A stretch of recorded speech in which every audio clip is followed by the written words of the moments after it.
안녕하세요. 오늘은 테가프루, 기메라실, 오테라실 칼륨 복합제인 TS1에 대해 설명드리고자 합니다. 일단 각각의 역할을 먼저 설명드리고자 하는데요.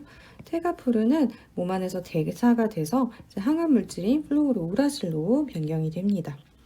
기메라실 같은 경우는 플로우로 우라실을 파괴하는 체내 효소인 DPD를 선택적으로 억제해서 항암 물질이 체내에 오래 남아 있도록 하는 역할을 합니다. 마지막으로 오테레술 칼륨 같은 경우는 위장관에 분포하는 효소에만 작용해서 플루오르우라실이 위장 점막에 축적되는 것을 막아줘서 이로 인한 부작용, 설사라던가 메스꺼움 구토 부작용을 줄여주는 역할을 합니다. 그래서 테가푸르는 항암물질, 기메라실은 항암 효과를 올려주는 약, 또 오테라실 칼륨은 항암 부작용을 줄여주는 약이라고 보시면 좋을 것 같습니다.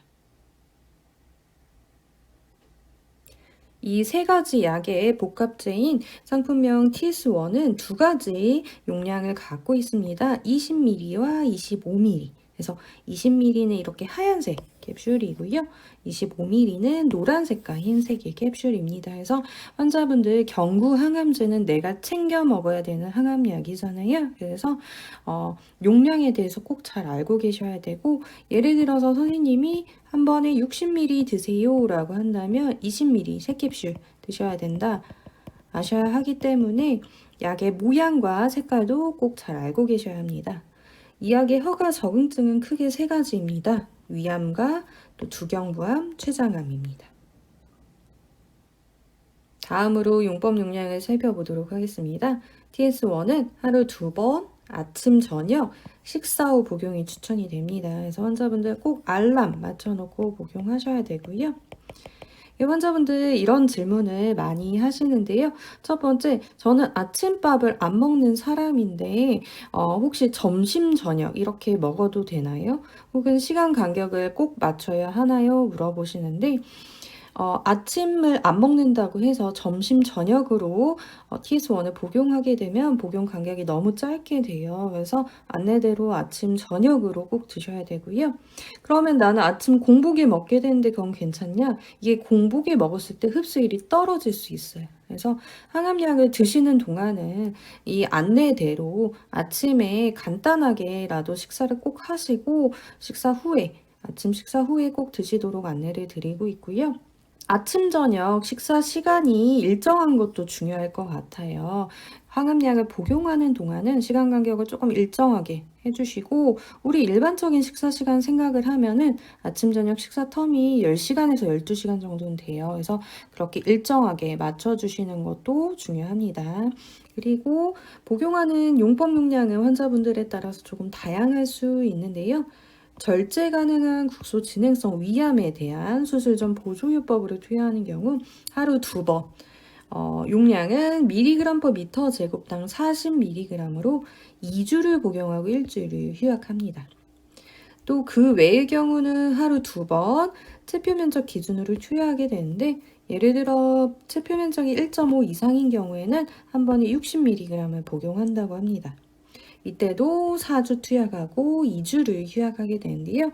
용법 용량은 항암학 요법에 따라서 많이 달라질 수 있기 때문에 병원 안내대로 꼭 복용을 해주시면 좋을 것 같습니다. 우리가 사람이다 보니까 복용을 깜빡할 때가 있어요. 대개 식약처 안내사항에 따르면 되는데 이 TS1 같은 경우는 허가사항에 제시된 자료가 없습니다. 그래서 우리가 국가음지식정보센터나 대한약사에서 제시한 자료에 따르면 이제 일반적으로는 빨리 생각나면 복용하고요. 늦게 생각나면 복용하지 않기를 따르시면 됩니다.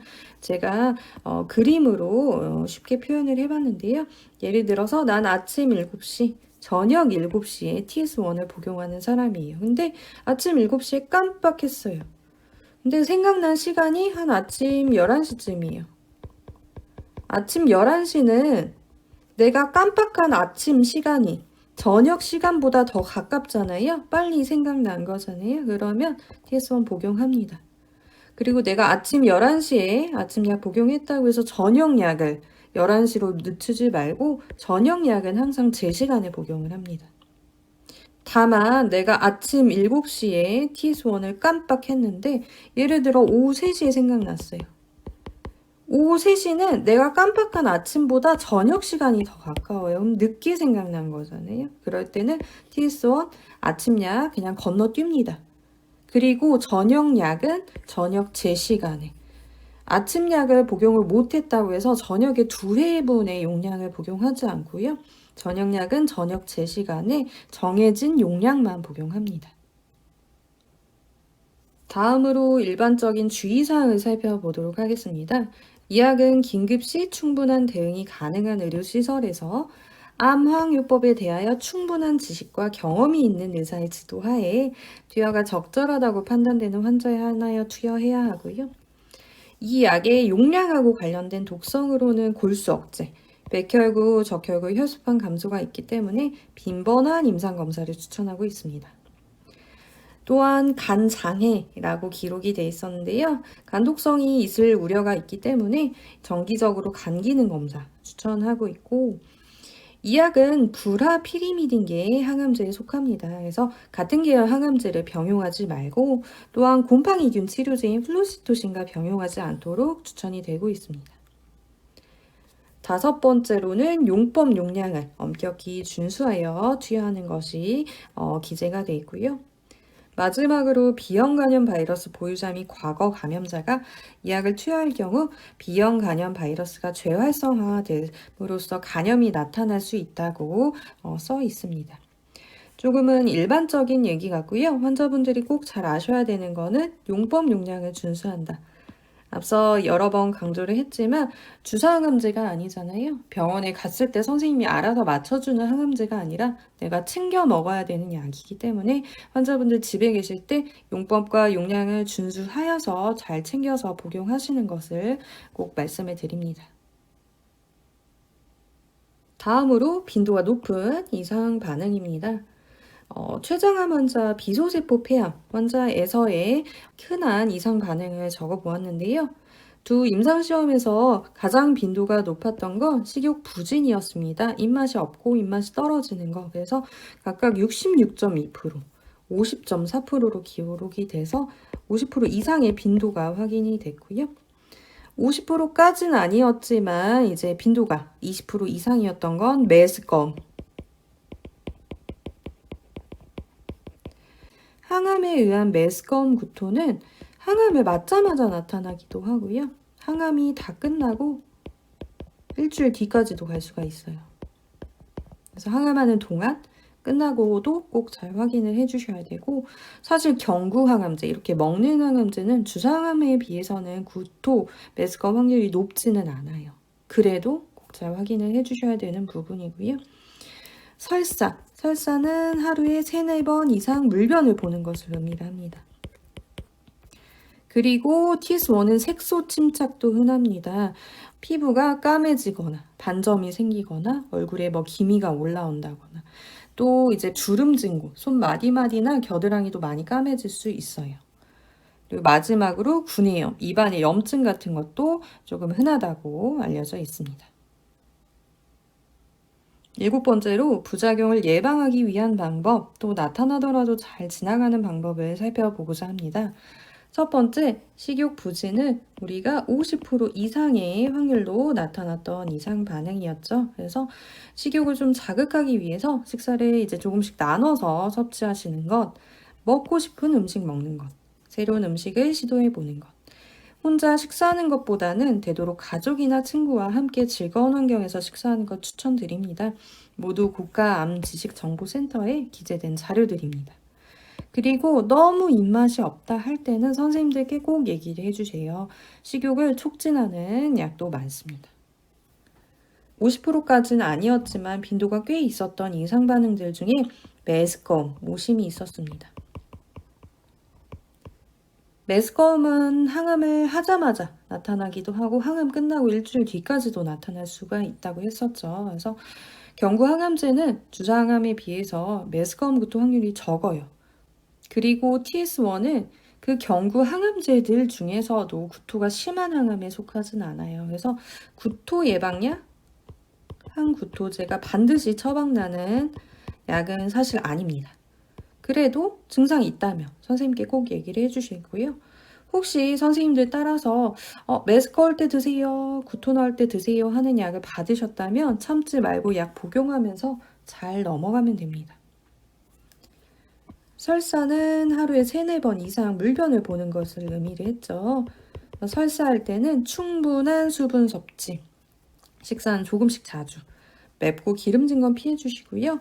너무 찬 온도의 음식보다는 실온 온도의 음식 섭취를 추천을 드립니다. 그리고 마찬가지 설사 있을 때 참지 마시고 지사제 복용하면서 잘 넘어가면 됩니다. 앞서 말씀드렸던 이제 충분한 수분 섭취 관련해서는 우리 물 드시게 되면 물은 좀 천천히 조금씩 그리고 자주 드시는 걸 추천을 드려요. 이게 환자분들이 물을 마시다가도 벌컥벌컥 마시다가 살에 들리는 경우가 있어요. 그래서 물은 항상 천천히. 많이 마실 필요는 없고요. 조금씩 자주 드시는 걸 추천을 드리고요. 4번째, 색소 침착 같은 경우는 피부가 까매지거나 반점이 생긴다거나 또 주름진 곳이 까매지는 것들인데요. 예방법이 따로 있지는 않지만 항암이 끝나면 잘 회복되는 이상 반응입니다. 구내염 같은 경우는 이제 모가 부드러운 칫솔 꼭 사용을 해주시고 입을 자주 헹궈서 수분감을 유지하는 것도 도움이 많이 됩니다. 그리고 각을 사용하신다면 알코올 없는 무알콜 각을 추천을 드립니다. 알코올이 휘발하면서 입안이 더 건조해질 수가 있어요. 그래서 무알콜 각을 꼭 추천을 드리고 혹시 구내염 예방을 위해서 처방받은 약이 있다면 이런 탄툼이나 중족 각을 사용하시면서 잘 넘어가시면 됩니다. 그 외에도 골수 억제 관련해서는 병원 올 때마다 우리 혈구수 모니터링 할 거고요. 환자분들 잘 아시겠지만 백혈구, 면역 관련해서는 위생관리 꼭 철저하게 해주시고 사람 많은 곳은 가지 않도록 해주시고요. 혈소판, 지혈 관련해서는 너무 날카롭고 뾰족한 건 피해주시고 항상 다치지 않도록 조심해주세요. 또 적혈구 많이 떨어지면 이제 빈혈이 온다고 하죠. 피곤하면 쉬고 무리하지 않는 것도 도움이 많이 됩니다. 또 간장애와 B형 간염 바이러스 재활성화 관련해서는 병원에서 정기적으로 간 기능 검사를 실시하게 되고요. 같은 계열 항암제와의 병용이나 항진균제 플루시토신과 병용하지 않는 거는 선생님들도 잘 알고 계시기 때문에 우려하실 부분이 아닙니다. 오늘 설명 여기서 마치도록 하겠습니다. 감사합니다.